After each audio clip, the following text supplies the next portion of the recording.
we're jamming. And I had this intuitive hunch. I was like, let's jam Esther as sales craft, and we're kind of going through some things, and we're like, well, let's just have you jump in. So, um, really excited. Love jamming with you guys. And basically, what I wanted to cover today, or invite us to cover, is enhancing the skill set, right? And the set to close, right? The set to close.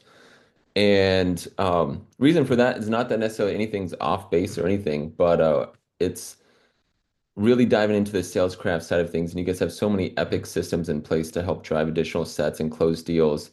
And so what we want to cover today is specifically like on the call, right? How can we increase that set to close, right? Set to close. Because the purpose of a set is for it to close, right? If it can't close or it doesn't close, it's tough. And something that, as a side note, if and when you guys have deals that you set to EAs that you think should have closed, please send them to Matt. Please send them to me because my goal for you guys is that everyone you set closes, right? And everyone that you set can close. So this is kind of that second half of the equation. Um, and so I wanted to kind of do a couple thought experiments, if you will, to kind of kick us off here, which is kind of a crazy question. It's a thought experiment question, right? But if you had to set in a way that even if you're setting with the worst closer in the world, right? How would you set in a way that would ensure that they close anyways? Right? Just a fun thought experiment. Let's just think about that for a second. If we were to set in a way, right, it's like we're setting with the worst closer in the world. But for some reason, we're in this weird alternate reality where the only way that they can close is based on how we set them. How would we set them? What would get to happen on that call? They're qualified, right? But what would get to happen to ensure that they close?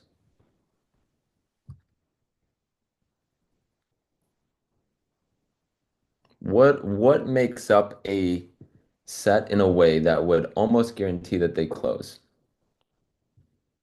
And there's no necessarily right or wrong answer here. I have a few ideas, but we'd love to hear from you guys. Just drop it in the chat. What do you guys think would get to happen to ensure that a set that you make closes? What would get to occur on that call? What would have to be in place?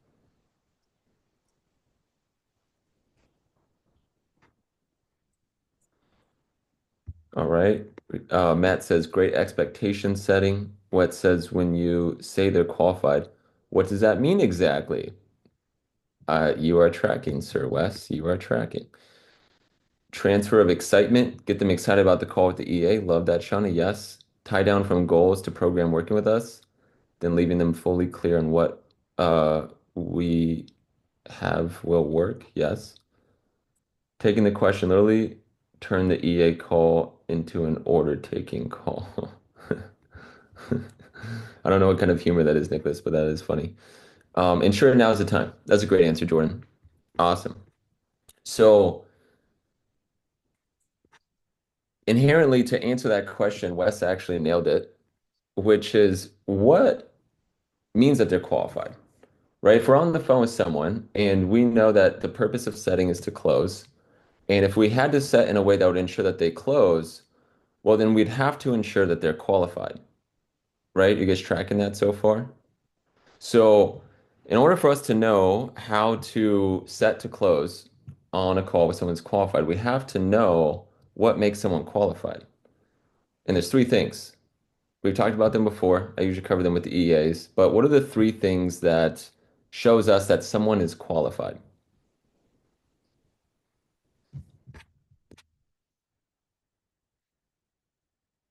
How do we know if someone's qualified? AKA, if you set them, they should close. And if the EA doesn't close them, you're sending me that call so I can work with the EA because that's nonsense that they don't close this client. All right, so we've got some answers. Uh, Vision, urgency, financials, money, urgency, clear message, finances, urgency, problem we can solve, finances, not crazy, urgency. Yep. All right. So we got urgency quite a bit. We got money quite a bit, right? Problem, urgency, willing, able. Nicholas nailed that. So that's one of them, right? Which is, these are actually two. So we're missing one. If there was one more, what would it be? So just to clarify those two to help pin down the three. Fit. Yes, fit. Yes, exactly. Yeah. So let's track this, right? This is a fun thought experiment. So playful out, and I promise the training will get really good, okay? So fit is first and foremost, right? What does fit mean? Fit means that we have a goal that we can help them achieve or a problem that we can help them solve, right? A goal that we can help them achieve or a problem we can help them solve. That's first and foremost, right? I think part of great sales is ethical sales. If we can't help you, we're not here to sell you. It's ridiculous. And if we can help you, we're here to fucking close your ass because this is going to be the best thing for you, right? So vision slash vision we can achieve, goal we can solve. So that's fit. Number two is readiness, right? Ready to do something about it, ready to get help. Another word for that is urgency, which you guys all nailed, urgency, right? And then number three is able, able to invest to get the help they need to achieve, right? So let's put this together. They have a goal that we can help them achieve. They're ready to do something about it, and they're able to invest in the help that they need to make it a reality. We tracking all that so far? So that's what makes someone qualified. In other words, if we set this person, they should close. So if we're speaking to someone like that, I'll come back to the question again, right? We're speaking to someone who's a fit. They have goals that we can help them achieve. They're ready to do something about it, and they are able to invest. What needs to be in place to ensure that they enroll that when you put this person on the calendar, right? This is who we're talking to. So what would get to happen on a call? What are the big rocks? Big rocks. I'm not talking SOP process questions. I'm talking high level, big rocks. What needs to be in place that if even if you were setting with the most buns closer in the world, they would still enroll, right? Obviously, it's a crazy question. That's the point. It's a thinking question. What would get to be a place on a call for that to happen?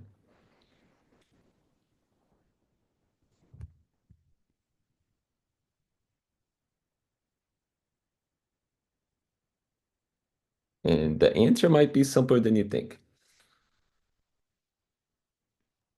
All right, Wes, thanks for kicking us off. Feel free to drop your answers in the chat. Wes says, clear on their message and specific goals, looking for help, ready to do it now. Financial means willing to invest. Okay, so yep, so that's the qualified definition, yes. Awareness, dive into the pain and good notes. EA needs context for sure. Excitement. All right, there's four things. There's four things. Yep, they need to be willing to get help for sure. Four things. What are four things that would need to be in place? That even if we were sent the most ass closer of all time, that they would still enroll. What else could they be? We got kind of a blend of them. Nicholas's and Shauna's is one of them. So we got one. Yep. Curiosity. Curious about what though?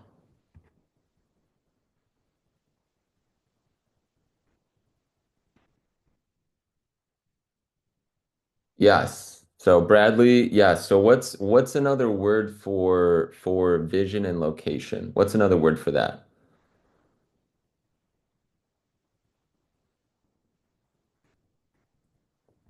Yes, Nicholas nailed it. Yes, gap creation needs to be in place, right?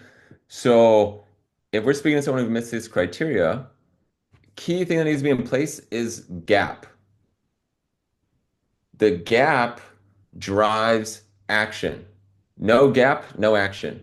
Big gap, massive action, right? So the gap creates the need to do something about it. It creates the gap, right? A solution takes someone from where they're at to where they want to be.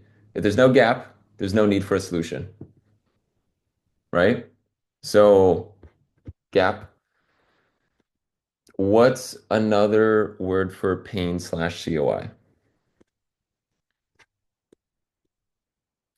You guys kind of nailed it already. Shauna's answer is Nicholas' answer, right? Need to be willing to get help slash, dive into the pain. Another word for it is urgency or why now, right? So when there's a gap, there's a need for a solution. And then when there's urgency, there's readiness to do something about it now. It's not some nice thing. It's I actually want to do something about it. It's very grounded in reality. I'm ready to do something about it, right? Keyword ready. So gap, urgency. Let's say those are in place.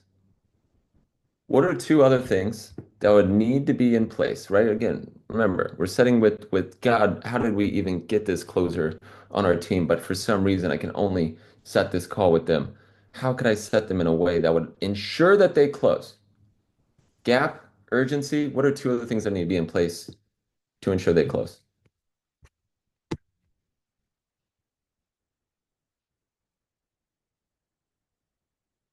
Financial means, yes, that is one. So we'll say three, because that one is for sure part of it. So that's great. So you guys are tracking. So financial means yes, based on the qualified criteria, right?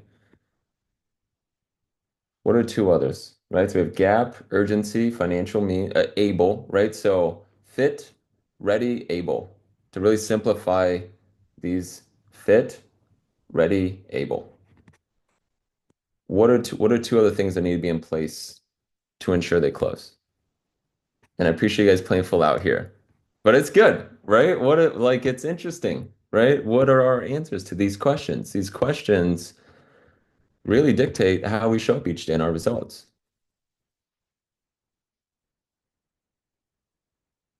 What are two other things that would get to be in place? An excitement and clear vision of the future. They have to want it. Yep. Thanks, Shauna, for continuing to add to the conversation. Yeah, so that would be part of fit for sure in part of this one. Do they want to do something beyond just a TEDx? That would be part of these for sure. All right. You want me to give them to you guys?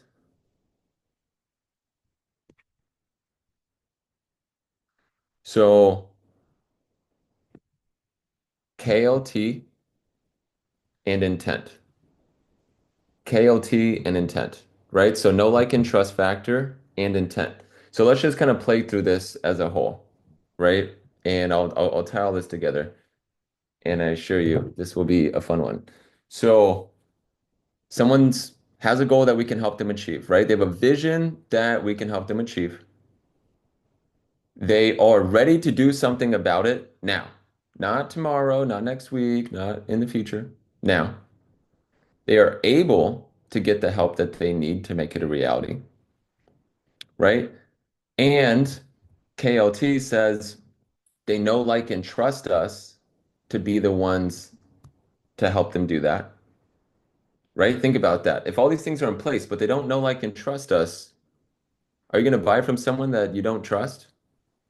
You're going to give 10, 15 grand to someone you don't trust? Of course not, right? You have to know that these guys are good for it, that if I give them my hard-earned money, they're going to deliver. And that's KLT, right? No like and trust factor.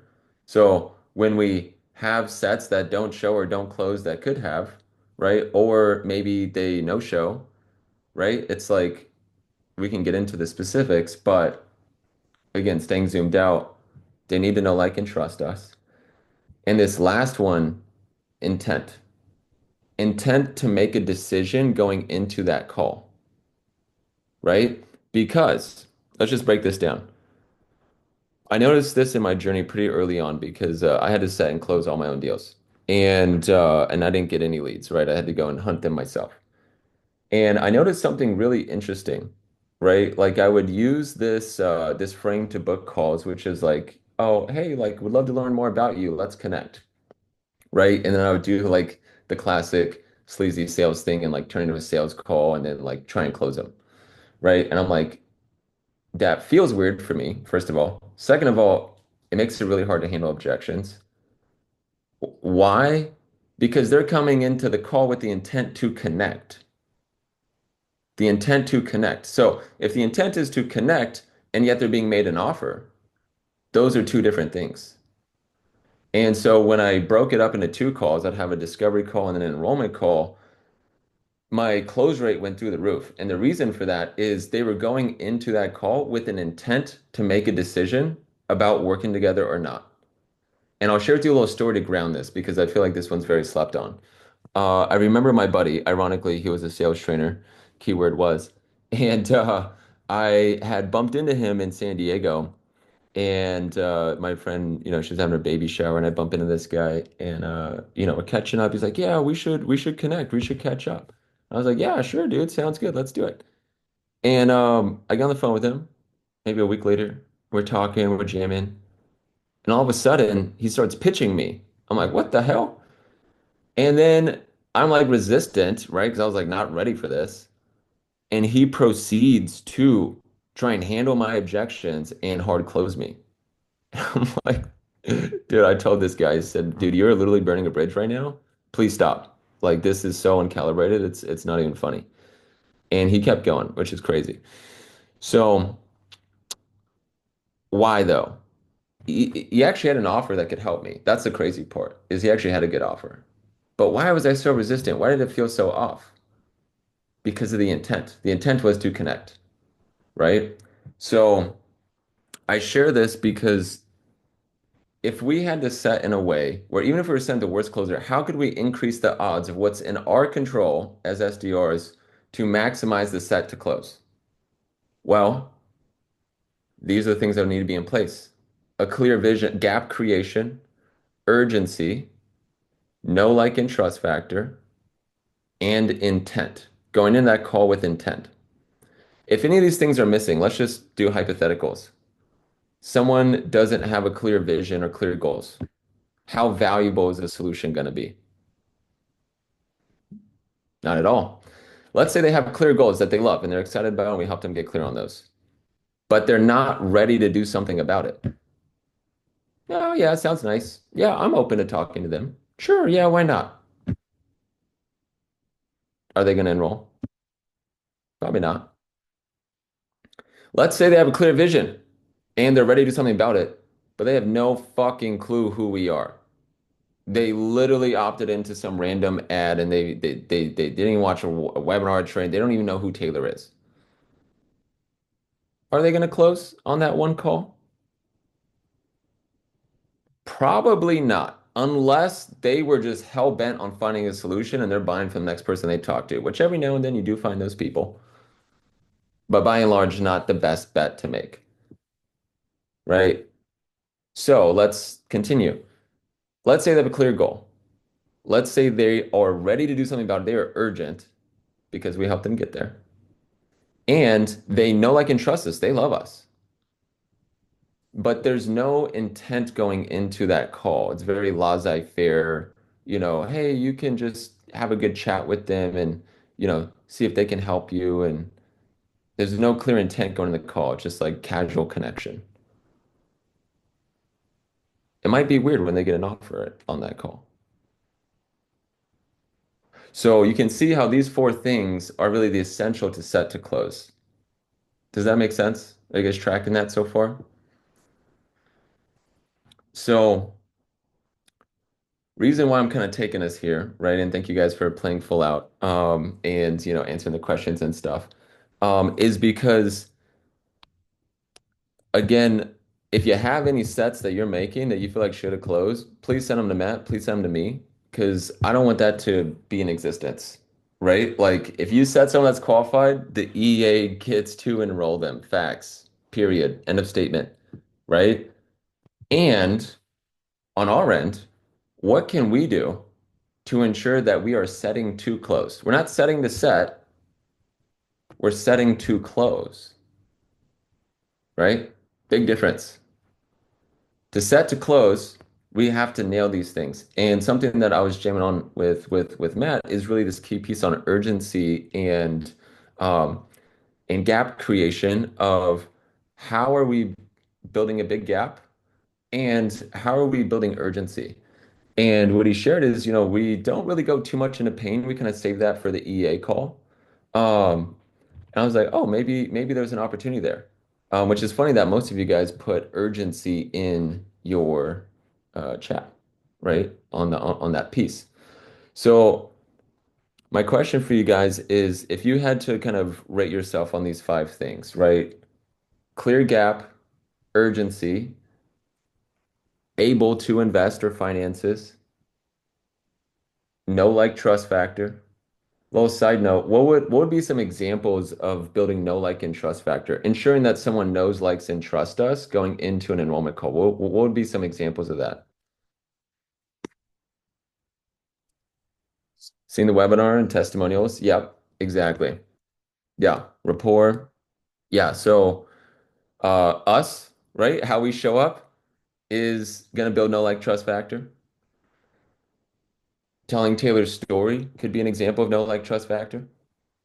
Having them watch a training or a webinar before the enrollment call is an example of no like trust factor, right? Think about that. I really want to land that point. If someone is clear goals and we can help them, but they have no fucking idea who we are, and you guys get a hold of them, and they're open to it for sure, but it's not clear in their brain that we are the authority in this space and that there's no one better than us and that we've done this more than anyone else, hands down, it's not even close.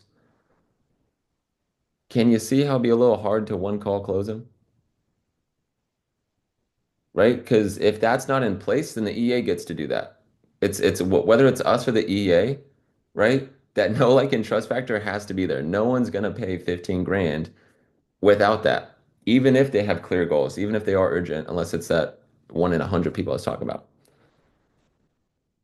So if you had to rate yourself, right? I'll type these in the chat.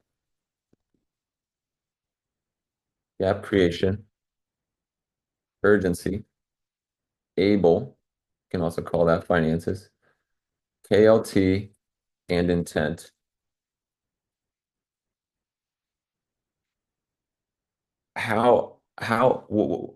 Just in general, gut instinct, scale 1 to 5, how often would you say you're hitting all these? Five would be that you hit all of them on every call like clockwork. One would be you don't do any of them, and you kind of hope for the best. Where would you rate yourself on these? Awesome. Thanks, Jordan, for firing us off. Jordan says 4. Wes says 3 out of 5. All right, Bradley, we got a holistic answer here. 2, 4. Okay. 3. All right. We're waiting on. All right. Thanks, Shauna. I think we're waiting on one more, Nicholas.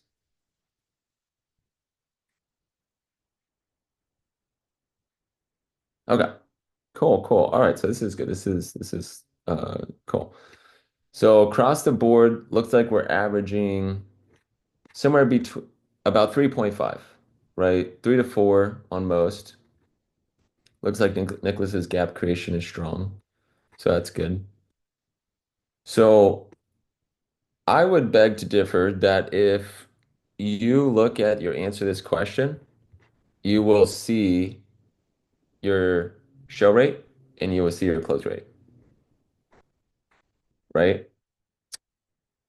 The extent to which we can do these things well on our calls is the extent to which our sets show because they see the value in showing up, right? Because they're ready to do something about it and they trust us. And you're priming their mind going into that call of, I have goals for my life. I'm committed to achieving them. I am able to invest in getting help. These guys can help me, and I'm here to make a decision about getting that help. right? If someone's going in primed like that, d literally shame on the EA if they don't close them, right? At that point, it is 100% on the EA, which is a whole other conversation, right? But if these things aren't in place, then we can start to bring light to why did I set this person they didn't close? Why did I set this person they didn't show up? Why did I set this person and they did close? Why did I set this person and why did they show up and one call close? The answer is in this score right here. So breaking it down, right, on these things, what would you guys say is the biggest opportunity as a team to hone these things in? Do you think it's in gap creation? Do you think it's in urgency? Do you think it's in able? Do you think it's in a like and trust factor? Do you think it's intent? Matt, maybe you have the best answer for this. All right, so Brady says gap. Bradley says gap. Answers are flying in. Love this. Matt says gap. Urgency, KLT, gap, intent, for sure. Okay, sweet. So we got a lot of gaps. All right, so this is good. This is good because we can really hone this in, right? Matt, checking on time. Looks like we're almost there. 6 minutes. Keep going. Okay, cool. So gap, right? Let's talk about gap. What is a gap? What is a gap? Do you guys think that people wake up every day and go, today I think I want to drop 15K? No, of course not. No one wakes up saying that, right? But everybody does wake up saying, I want to achieve my goals, right? And they do their damned best to invest their time, money, and energy and resources into the things that will get them what they want most. Some people are better at it than others, but that's what everyone's waking up trying to do. On a conscious or subconscious level, fundamentally, that's what they're trying to do. So, what makes for a good gap? What makes for a great gap?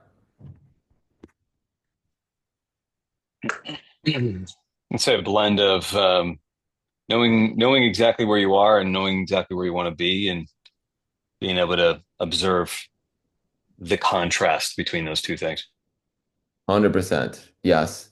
So, what makes a big gap is a big vision.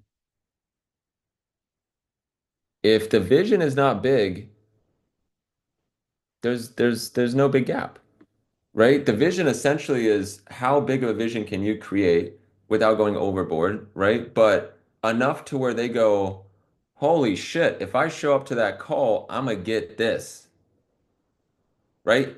If I get this, fuck, I'm showing up to that goddamn call because that means I'll get this. So when we talk about a big vision, does that mean landing a text talk? Does that mean getting coaching clients? Does that mean doing workshops? Does that mean becoming a paid speaker? Does that mean making 10, 20K a month?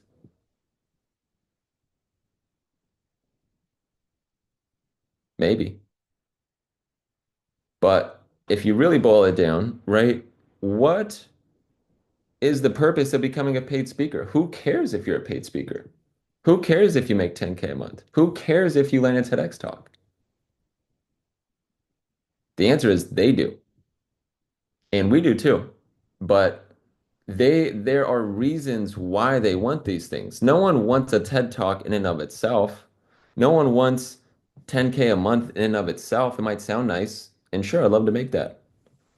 But it's what it would do for them that is actually the true value, the true vision, right? It's what is beyond it. What does that lead to that makes it a no-brainer for me to invest 15K into, right? So we don't need to go to the fifth degree on vision in our calls, but we do need to go a layer deeper, just a layer or two deeper of why do you want these things? Why is it important for you to have that, right? And remembering that the message is nice and dandy, but humans are innately selfish, right? Which is a hard truth that is can be difficult to agree with, but I had to learned this the hard way many times in my enrollment journey, is that it's as much as the message is nice and beautiful and you say, oh yeah, that's a great message. The only real value that that message has to them is what it would mean to them if they got it out there, what it would do for them. The vision is not the message. The vision is not, I want to help Africa and the kids. That's not the vision. That's the message. The vision is what getting that message out to them would do for them. That's the value. It's not making 10K a month. It's what making 10K a month would do for them that's valuable, that has them go, fuck, if I get that, I'm definitely showing up to that call. I'm definitely working with you guys. It's what's beyond it and how does it feel for them and what would it mean for them if that happened. And when we find that, and again, it's only a layer or two deeper, but when we find that they connect it themselves, people aren't connecting these dots. But if you can help them connect them for them, right? Boom, they see the value. And this first box of gap can be created or checked off because you go, okay, well, this is what you want most, which is beautiful and shiny. Where are you at now? Immediate course of action has to be taken to shift it, right? Because they're like, fuck, I'm nowhere close to that, right? So I think that delineation between the message and the vision is huge. And knowing that the vision is what it would mean for them, what it would do for them, what's beyond the TEDx talk. Does that make sense? Yes, the reason behind it is exactly right. So, yeah, how would you feel? And those are the simple two questions, right? To really ground this, and then maybe we do, follow-up trainings on the rest. But that's for Matt to decide. But it's these two questions. What would that mean for you? And how would it feel if you had that, right? If you were to land a TEDx talk and make 10K a month and, become a full-time speaker, what would that mean for you? Wow. And if that happened, how would that feel? That's it. That's it. Super, super, it's still not going super deep. We'll say that for the enrollment call, but deep enough where they find the value for themselves of, oh, this is actually what I want. I didn't think about that, but that's really what's motivating me. Fuck, if these guys can help me get that, I'm waking up every day trying to achieve it anyways. You bet your ass I'm showing up to that call, right? So, wish we had time to go through the rest. I also know, is bite sized, but as we go through the week, right, you could just kind of check in on these things because there's a good saying, and I'll wrap with this, and I'll pass it over to Matt, but uh, what you lack in skill, you make up for in volume, right? What we're talking about is the skill set side of it, which is a multiplier. You're going to have a certain amount of calls every week anyways. If you improve the skill, you get higher returns on the same amount of effort, right? So pair good volume with massive skill, that's how you create insane results. So the extent to which we can do these five things well in our calls is the extent to which we can multiply our skill set and multiply our results and leverage the volume that we're doing. Does that make sense? Cool.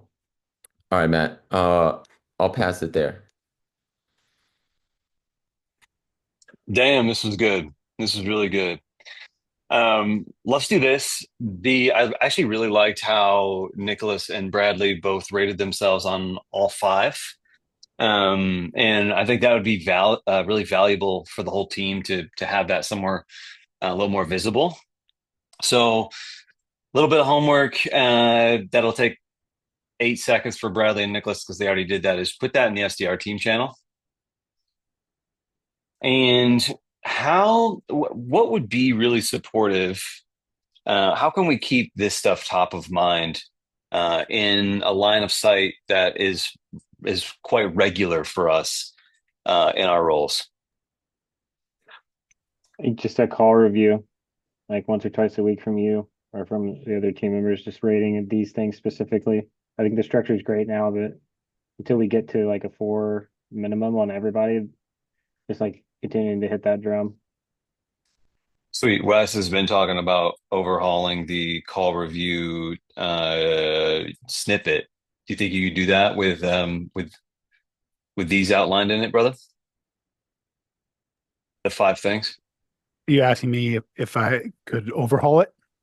Yeah, could you own that call review template so that it covers these five things and we get to really assess calls by these five things? Sure, I can do that. Sweet. Sounds good. Where else? So I Um, think just throwing it in the in your notes, right? Like this is like built into my notes. I always ask where are they at, where do they want to go, and then like what's the challenges to get there. So I feel like making sure you just hit that on every call, right? Like kind of building it into your script or notes. What do you use to bring up your notes? What snippet? No, I just no, like while I'm like on a call, SDR call, I'm like taking very quick notes, just making sure I hit like vision, location, challenges, right? It's kind of like built into my the way I hop on a call. So I feel like Is that making sure you actually cover that on every call, right? yeah, yeah, yeah. Does everybody or does anybody use the UX hashtag UX snippet that I created for note taking? Okay. Sweet. Yeah, I think there's something along those lines too. Wherever your script is, if it's a bullet point or something like that, to have these reflected in that script so they're top of mind. It's so easy to slowly chunk off these super valuable things, and then like 6 months go by, and you're like, oh, I haven't even thought about urgency at all. Where did that go? How did that happen? It's just a human nature. So anywhere else that they would be supportive to have this stuff top of mind, front and center?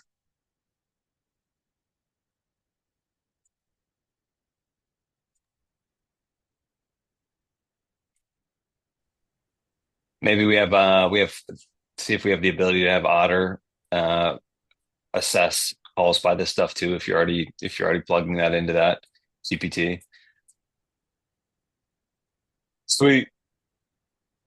This is great, Riker. This is amazing, man. yeah.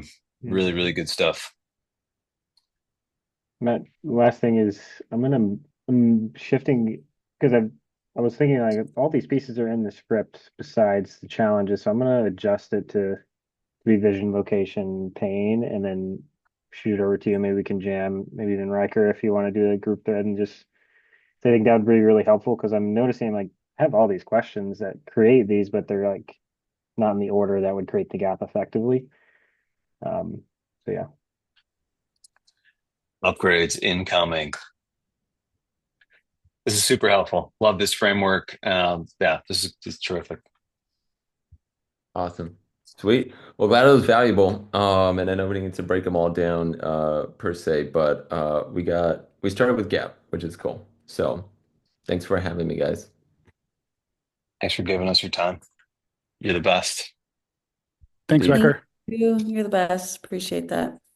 yep. See you guys.